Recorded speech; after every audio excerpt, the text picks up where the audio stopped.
Good morning students.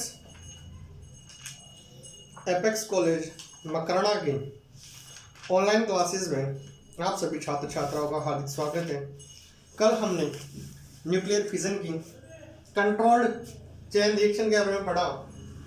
कल हमने nuclear fission की कंट्रोल्ड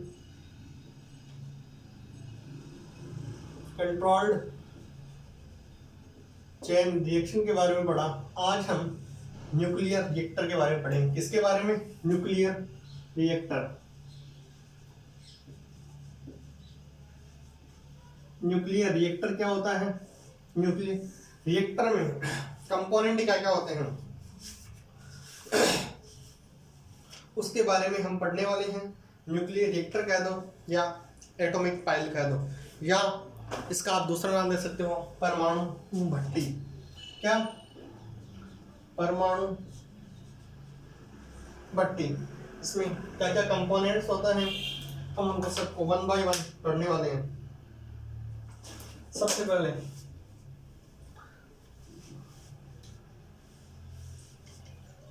हम वन बाय वन सबको पढ़ेंगे। तो सबसे पहले हमारे पास आता है फिजल मटेरियल और फ्यूल। सबसे पहला हमारे पास आता है फ्यूल। सबसे पहला है फ्यूल। क्या? फ्यूल। दूसरा मॉडरेटर। तीसरा कैडमियम रॉड्स। यदि हम सबसे पहले फ्यूल को पढ़ेंगे, क्या फ्यूल क्या होता है? फ्यूल हम न्यूक्लियर रिएक्टर में जो फ्यूल काम में लेते हैं वह होता है आपका यूरेनियम 235। क्या? यूरेनियम 235 को छड़ों के रूप में हम क्या करते हैं? एल्यूमिनियम के डिब्बों में बंद करके ग्रेफाइट या D2O के बीच क्या कर देते हैं? दूरी पर रख देते हैं। सपोज कीजिए यूरेनियम की छड़ है, ये यूरेनियम की छड़ है। इनको हम क्या करेंगे? किसी यूरेनियम की छड़ों को एल्यूमिनियम की डिब्बों में भरकर यूरेनियम की छड़ों को एल्यूमिनियम के डिब्बों में भरकर हम या तो D2O का दूसरा नाम क्या है? भारी पानी। क्या नाम? या तो D2O या ग्रेफाइट को हम क्यों लेते हैं? क्योंकि ग्रेफाइट इस न्यूक्लियर भट्टी में एक मंदक की तरह बिहेव करता है। किसकी तरह? मंदक की तरह बिहेव करता है। हम क्या करते हैं? उनको रख देते हैं ताकि फिजन से जो भी न्यूट्रॉन होगा वह जो भी फिजन से जो भी न्यूट्रॉन होगा, जो भी फिजन से न्यूट्रॉन होगा वह इन छड़ों तक अगेन आसानी से पहुंच जाए। सबसे पहले फिजन की फ्यूल की बात कर रहे हैं। फ्यूल के रूप में हम फ्यूल के रूप में हम यूरेनियम लेते हैं। यूरेनियम का कौन सा आइसोटोप लेते हैं? 235 लेते हैं। उसमें हम जो छड़ों को क्या करते हैं? या तो भारी पानी में से या दूसरी छड़ तक आसानी से पहुंच जाए और न्यूक्लियर रिएक्टर के मध्य भाग को क्रोड करते हैं। न्यूक्लियर रिएक्टर के मध्य भाग को कोर कहते हैं। क्या कहते हैं? कोर या क्रोड, जो भी आप कहना चाहो कह सकते हैं। न्यूक्लियर रिएक्टर के मध्य भाग को क्या कहा जाता है? क्रोड कहा जाता है।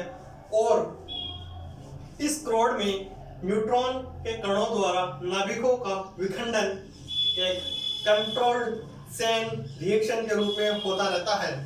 इस क्रोड के अंदर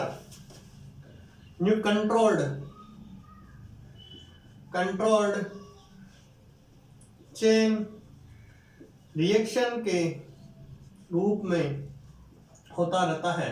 मतलब एक बार आपने इस रिएक्शन को इनिशिएट कर दिया तो यह रिएक्शन स्वपोषी सेल्फ सस्टेन होने लग जाएगी। क्या? सेल्फ सस्टेन होने लग जाएगी। और यह क्रिया क्या है? लगातार चलती रहती है जब तक कि क्रोड में विखंडनशील पदार्थ की मात्रा पर्याप्त मात्रा में उपस्थित रहती है और एक्चुअली में जो विखंडन या फिजन रिएक्शन से ही रिएक्टर से प्राप्त होने वाली ऊर्जा का स्रोत है। जो मेन सोर्स ऑफ एनर्जी क्या है? मेन सोर्स ऑफ एनर्जी है फिजन से जो भी एनर्जी प्राप्त होती है एक्चुअल में वही एनर्जी का सोर्स है। एनर्जी का मेन सोर्स कौन सा है? फिजन से जो चीजें प्राप्त होती हैं। हम सबसे पहले फ्यूल की बात करते हैं आगे। फ्यूल में क्या काम में लेते हैं? यूरेनियम 235 की छड़ों को एल्यूमिनियम के डिब्बों में भरकर बंद रखा जाता है और उनको या तो D2O या ग्रेफाइट से पास दूरी पर रखा जाता है ताकि इनसे निकलने वाले न्यूट्रॉन एक कंट्रोल्ड चेन प्रोसेस, कौन सी प्रोसेस? कंट्रोल्ड चेन प्रोसेस से गुजर सके। इसमें जो इसका मध्य भाग होता है हम उसी को कोर या रिएक्टर का कोर कहते हैं। क्या कहते हैं? एक्चुअल में जो एनर्जी मिलती है वह क्या होती है? फिजन से ही प्राप्त होती है। ठीक है, फिजन से ही प्राप्त होने वाली ऊर्जा है और हम कह सकते हैं कि इसमें रिएक्शन कब तक चलेगी? जब तक कि हमारे पास विखंडन होने वाला विखंडनशील अर्थात फिजिबल सब्सटेंस यदि हमारे पास इनफ मात्रा में है या पर्याप्त मात्रा में है, जब तक यह चेन चलती रहेगी। पहला पार्ट लिखा हमने फ्यूल, दूसरा है मॉडरेटर, क्या? मंदक। दूसरा हम लिखते हैं मंदक। पहला हमने पढ़ा फ्यूल, दूसरा है मंदक या मॉडरेटर।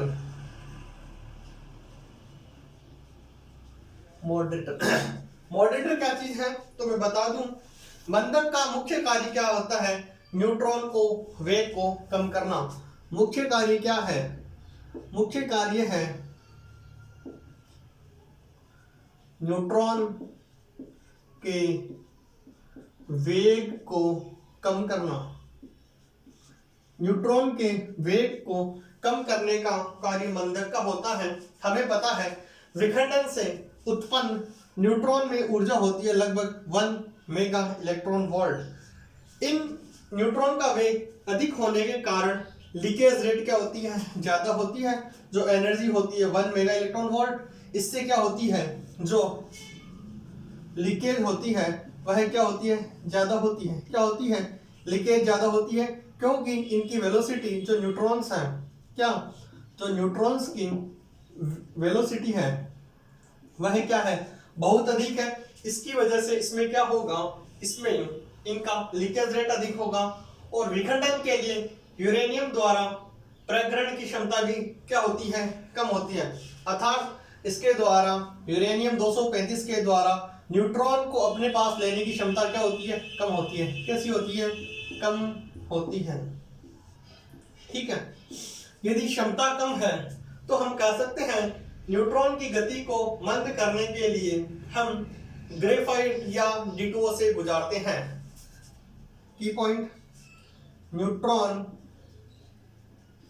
न्यूट्रॉनों की गति या वेग को कम करने के लिए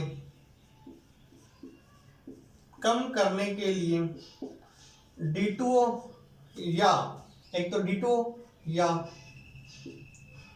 ग्रेफाइट से पास किया जाता है या गुजारा जाता है। हम क्वेश्चन आता है कि न्यूक्लियर रिएक्टर में मॉडरेटर के रूप में काम में आता है D2O या ग्रेफाइट। क्या? D2O या ग्रेफाइट। हम कहते हैं कि परमाणुओं के संगठनों के द्वारा न्यूट्रॉन की ऊर्जा बहुत कम होती है। वह लगभग 0.0025 इलेक्ट्रॉन वोल्ट तक हो जाती हैं और यह न्यूट्रॉन की वेलोसिटी को कम कर देते हैं, इसीलिए इन्हें मंदक कहते हैं। मंदक के रूप में D2O या ग्रेफाइट के अतिरिक्त हम बेरिलियम ऑक्साइड या सामान्य जल का भी प्रयोग कर सकते हैं। किसका? Beryllium oxide. क्या? बेरिलियम ऑक्साइड या वाटर जो हमारा साधारण वाटर है उसका भी यूज कर सकते हैं। ठीक है, हमारा तीसरा है कंट्रोल रॉड्स। क्या है, हमने पहला पढ़ा फ्यूल, दूसरा मॉडरेटर, तीसरा पढ़ेंगे हम रॉड्स, कंट्रोल रॉड्स।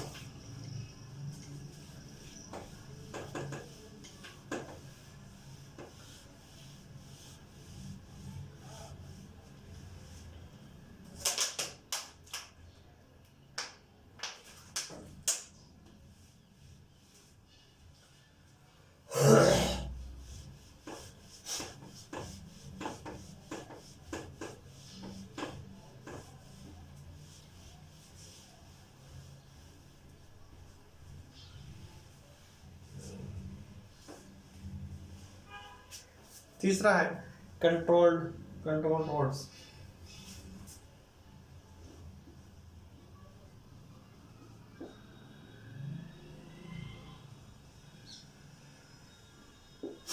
पहला फ्यूल, दूसरा मॉडरेटर एंड थर्ड है आपका कंट्रोल्ड रॉड्स, या कंट्रोल रॉड भी कह सकते हैं या तो कंट्रोल कह सकते हैं।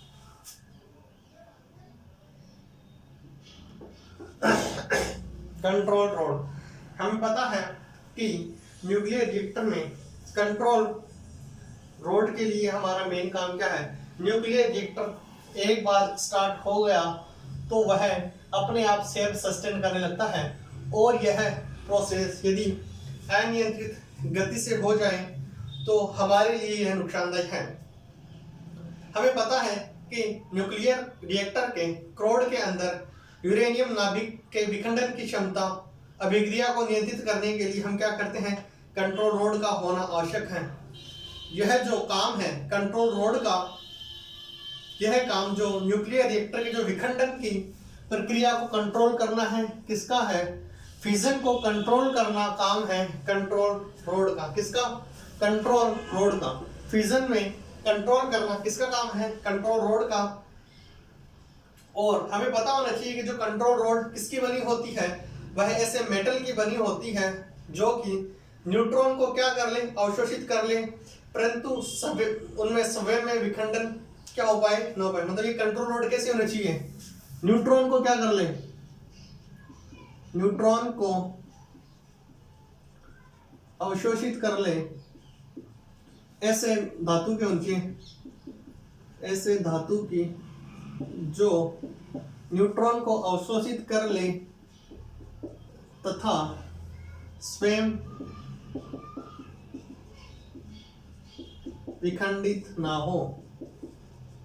अर्थात हम कह सकते हैं ऐसे मेटल की होनी चाहिए जो न्यूट्रॉन को क्या कर ले, ऑब्जर्व कर ले, लेकिन खुद विखंडित ना हो। हम इनमें मेनली जो काम में लेते हैं कैडमियम और बोरॉन, जो छड़े काम में लेते हैं वह आती है लगभग कैडमियम, दूसरा बोरॉन। फिशन न्यूक्लियर रिएक्टर में मॉडरेटर के रूप में काम में लेते थे हम ग्रेफाइट, क्या D2O या ग्रेफाइट। अब जो कंट्रोल रॉड्स है वह क्या है, कैडमियम या बोरॉन। ठीक है, क्रोड में जो श्रृंखला प्रक्रिया को गति इसके अंदर कैडमियम की रोड पर निर्भर करती है। कैडमियम की रोड की लेंथ क्या है उस पर डिपेंड करती है। It's depend on length of the cadmium road.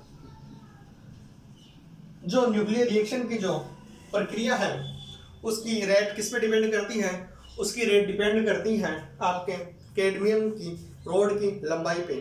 तीसरा है कूलेंट अर्थात शीतलक। पहले हमने क्या लिखा, फ्यूल क्या होता है, मॉडरेटर क्या होता है, कंट्रोल रॉड्स क्या होती है, और हमारा नेक्स्ट है कूलेंट अर्थात शीतलक। नेक्स्ट पॉइंट है शीतलक।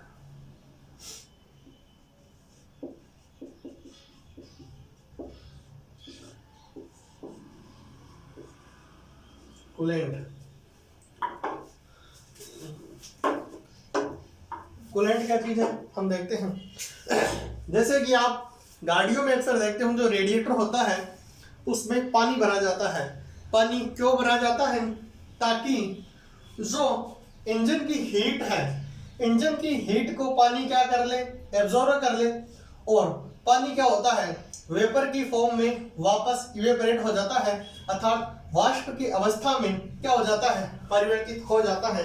हमें पता है कि यदि कूलेंट नहीं होगा, यदि कूलेंट नहीं होगा तो न्यूक्लियर रिएक्टर का टेम्परेचर लाख डिग्री सेल्सियस तक पहुंच जाएगा। लेकिन यह आवश्यक है कि रिएक्टर को ठंडा करने का हमें प्रबंध करना चाहिए और ऊष्मा को भी एक साथ उपयोग में लाया जा सके, ताकि इसके लिए हम काम में लेते हैं CO2। देखो कूलेंट हो सकता है आपके, कूलेंट के रूप में CO2 हो सकता है, He हो सकता है, जल हो सकता है, द्रव सोडियम हो सकता है, द्रव सोडियम हो सकता है, वायु हो सकती है। कूलेंट जो चीजें ठंडी करे, ठंडी क्या क्या कर सकती है, वायु, CO2, He तथा सोडियम में किसी को भी एक करोड़ के चारों क्या कर सकते हैं, हम प्रवाह करा सकते हैं, और भाप से टरबाइन को चलाकर क्या कर सकते हैं, जो जल में जो भाप बनेगी, भाप से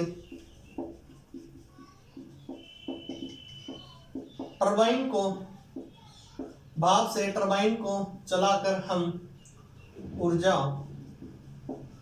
प्राप्त कर सकते हैं। ठीक है, अगला है शील्ड। शील्ड का मतलब है परिरक्षक। क्या, परिरक्षक। शील्ड का मतलब आप किस चीज से कवर कर रहे हो, क्या शील्ड में है आप किस चीज से कवर कर रहे हो।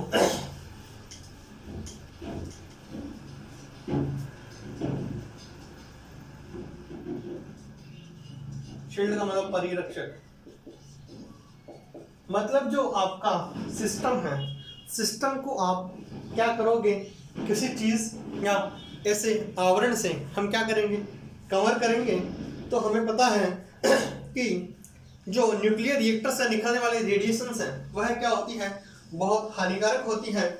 इन किरणों से बचने के लिए रिएक्टर के चारों ओर कंक्रीट की क्या होती है, मोटी दीवारें बना दी जाती हैं ताकि किरणें बाहर न निकले, और परिरक्षक घेरा काफी मजबूत और मोटी दीवार होने के कारण ही छोटे आकार के न्यूक्लियर रिएक्टर भी काफी बड़े आकार के लगते हैं। मतलब रिएक्टर तो छोटा है लेकिन उसके चारों तरफ जो दीवार बनाई जाएगी वह बहुत ही मोटी कंक्रीट की बनाई जाती है। किसकी, बहुत ही मोटे कंक्रीट सीमेंट की बनाई जाती है, ताकि इससे जो निकलने वाली किरणें हैं वह क्या हो, हानिकारक ना हो। चौथा है इसकी वर्किंग प्रोसेस क्या है। वर्किंग प्रोसेस आप अपनी बुक में जो डायग्राम है उसमें देखोगे तो आपको पता चलेगा कि जो ऑप्शन न्यूट्रॉन पहले से ही विद्यमान होते हैं।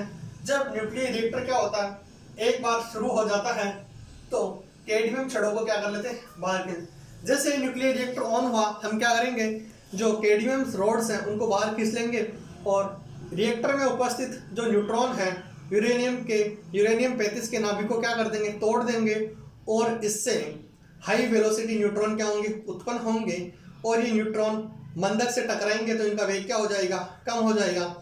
फिर अगेन ये न्यूट्रॉन क्या करेंगे, 235 का विखंडन करेंगे, और यह रिएक्टर इस प्रकार आगे चलता रहेगा। कैसे, सबसे पहले आपने क्या किया, जैसे रिएक्टर ऑन हुआ, जैसे ही रिएक्टर ऑन हुआ आपने क्या किया, कैडमियम की छड़ को निकाल दिया। क्या किया, कैडमियम को छड़ को निकाल दिया, मतलब रिएक्टर ऑन हो गया। रिएक्टर ऑन होने के बाद आपने कैडमियम की रोड्स को बाहर निकाला, कैडमियम को रोड्स को बाहर निकाला, चेन स्टार्ट हो गई। जो न्यूट्रॉन्स इसमें विद्यमान थे वह क्या करेंगे, वह इस यूरेनियम 235 से टकराएंगे। जैसे ही न्यूट्रॉन्स यूरेनियम 235 से टकराते हैं, टकराने के तत्पश्चात वह D2O या ग्रेफाइट से निकलते हैं, ताकि उनकी वेलोसिटी क्या हो जाए, कम हो जाए। जैसे ही वेलोसिटी कम हो, वह अगली बार जैसे ही फ्यूजन हुआ, एक यूरेनियम 2 यूरेनियम में टूटा, अगेन वो न्यूट्रॉन से टकराएंगे, और ये प्रोसेस कंटिन्यूसली चलती रहती है जब तक कि उसमें आपके पास जो भी फिजिकल सब्सटेंस है वह इनफ कैपेसिटी में पर्याप्त है। इस प्रकार आपने न्यूक्लियर रिएक्टर के बारे में पढ़ा। हम कल न्यूक्लियर रिएक्टर का क्लासिफिकेशन पढ़ेंगे, और नेक्स्ट क्लास में हम न्यूक्लियर फ्यूजन को स्टार्ट कर देंगे। संलयन की अभिक्रिया पढ़ेंगे, जैसे तारों में होता है नाभिक संलयन। जो न्यूक्लियर फिजन का सबसे उदाहरण अच्छा क्या है, जो भी परमाणु बम है, परमाणु बम में क्या काम में आती है, न्यूक्लियर फिजन, FISS, मतलब एक ज्यादा में क्या होता है, टूटता है। हम अगेन अगली क्लास में टॉपिक को कंटिन्यू करेंगे। मैं अगेन आप सभी छात्र छात्राओं का एपेक्स कॉलेज मकराना परिवार की तरफ से बहुत बहुत आभार ज्ञापित करता हूँ। And again thank you so much.